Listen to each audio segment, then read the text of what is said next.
I know. I've been talking all about the Denver Nuggets all off season and really since the beginning of last season, how high I was on this team. But hear me out.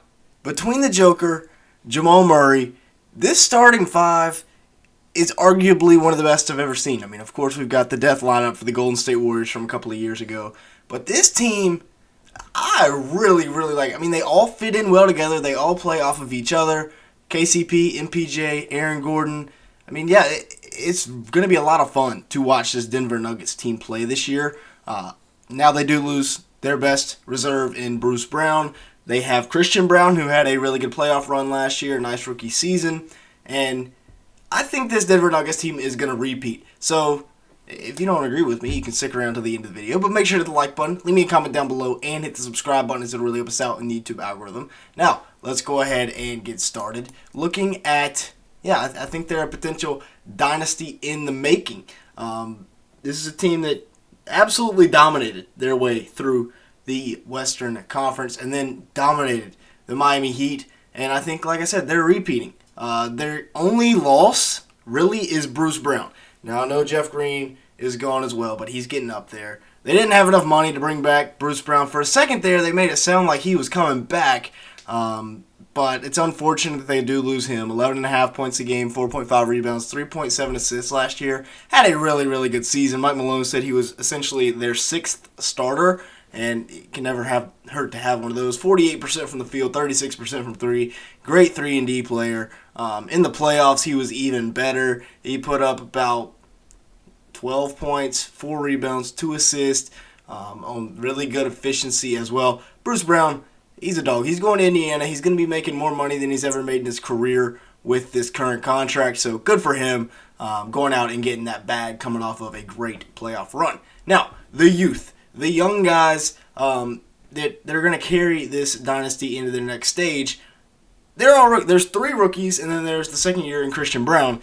But Jokic is still like 27. Aaron Gordon's still like 26, 27. Jamal's 25. MPJ is still 24 years old. This team has their core locked up for a long, long time, which we're going to look at later in this video. And this is a team that I feel like is going to go a long way. I mean, they have already won an NBA championship behind this duo of Jamal Murray and Nikola Jokic. Murray, I feel like, is the closer. Nikola Jokic is just the guy that's going to put out insane stats and lead you to wins.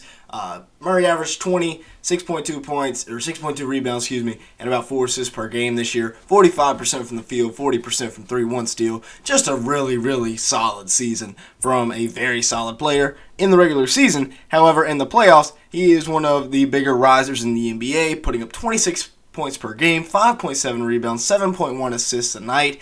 I mean, he was just out there dominating, dude. Speaking of dominating, this man should be the 3-time MVP, and it's really not close in my opinion. 24.5 points a game, 11.8 rebounds, 9.8 assists, and no, Kendrick Perkins is not because I'm racist that I think he should be the NBA MVP. Just look at what he does to people on a basketball court. 63% from the field, 38% from 3, 1.3 steals. Despite being the most unathletic man in the league, he can go out there and put 30, 13.5, and 9.5 on you in the playoffs and then go back and ride his horses when he gets done doing it.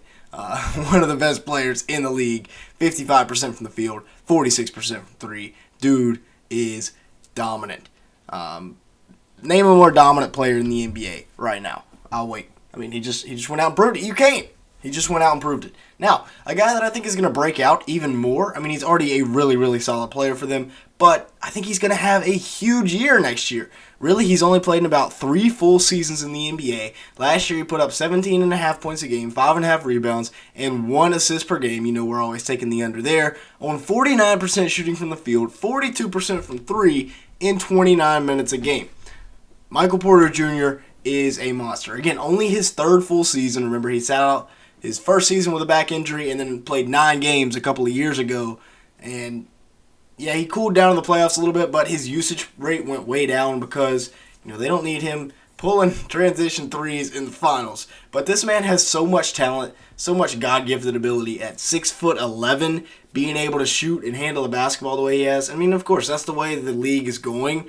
Just all these 6'10", 6'11" monsters that can dribble, pass, and shoot. Michael Porter Jr. is part of that next generation. book it. He's going to be a stud next year, even more so than he was this year. Now, the guys that don't get enough credit, in my opinion, are Kentavious Caldwell-Pope and Aaron Gordon. These two guys are the best versions of role players that we have in the NBA right now. Both guys can lock you up defensively. Aaron Gordon more so than KCP. KCP's a good perimeter defender, but Aaron Gordon, man, I mean, he can guard 1 through 5, and then he can still go out and give you like 16 a game. In the playoffs, it was more like 13 a game, but he was the mismatch that they exploited in the finals over the Miami Heat. Now, looking at depth replacements, Thomas Bryant, I mean, these are guys from last year's team. Peyton Watson, 14.5 points per game, 7.2 rebounds, 1 steal per 36 minutes. Again, that's the key there. But he's proving he can do it at the highest level in the NBA. Conchar here, I believe is how you pronounce it.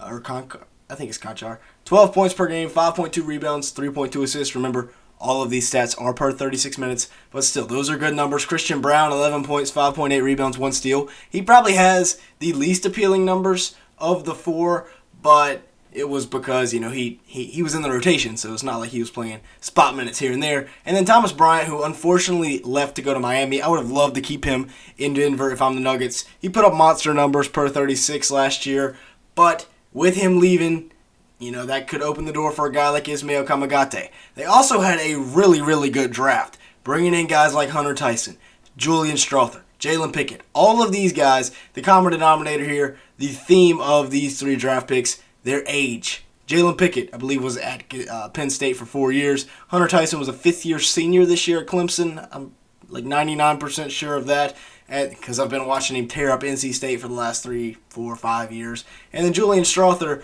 was not a one-and-done at Gonzaga. He was there a couple of years. All 3 of these guys shot at 40% from 3 last year in college, and they're going to be able to come in and be 3-and-D immediate rotation pieces for this Denver Nuggets team. This team, it's not even going to be fair. They're going to destroy the NBA. Hunter Tyson was giving everybody buckets at the NBA G League. Now, look at this. They have everybody locked up as well. Bruce Brown's gone, but when it comes to next year, KCP is here for next year, and then he's got a player option. Aaron Gordon is here for 2 more years, then he's got a player option.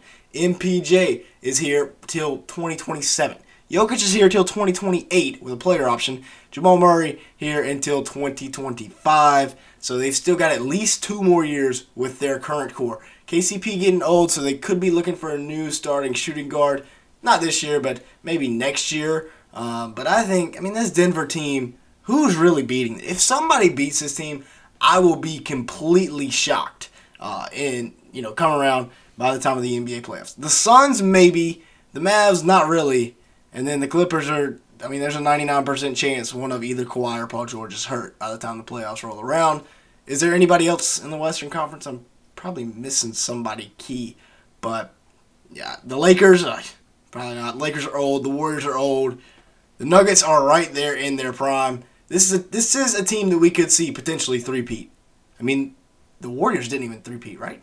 Yeah, they didn't even three-peat. This could be a team that has the first three-peat since Kobe and Shaq with the Joker and Jamal Murray. Hey, look at that. And then you got KCP, MPJ, Aaron Gordon. Give them all their flowers because, like I said, they are such elite defenders. And then MPJ, just an absolute bucket. So with that being said, that's why I think the Denver Nuggets could potentially break the NBA in three-peat. Make sure to the like button and leave me a comment down below. It's really help us out in the YouTube algorithm. Also, make sure to hit that subscribe button. About 97% of my audience is not subscribed. Make sure to hit that subscribe button. And with that being said, thank you so much for watching today's video.